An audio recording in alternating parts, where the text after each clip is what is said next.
Eto na nga at meron na naman tayong mukbang video for today. Nandito nga pala kami sa Santa Rosa Bayan kahit gabing-gabi na dahil nagsimba muna kami.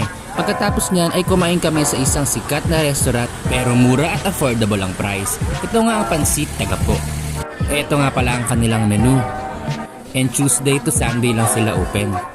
Madami nga ditong kumakain lalo na mga nagpapadeliver. Ang mga in-order nga naman ay camaron, shrimp with oyster soy sauce, chicharon bulaklak, kare-kare, ang napakasarap na pansit canton, ang putok-batok na lechon kawali, pansit Mickey, lechon paksiw at ang kanilang fried chicken. 2 hours before nga ay nagchat na ako sa kanilang Facebook page para mapaluto na ang aming mga kinain para pagdating ay kakain na lang dahil nga maraming tao. At eto na nga, ina-enjoy ko na nga ang shrimp na paborito ko. Napakasarap. Kain po tayo.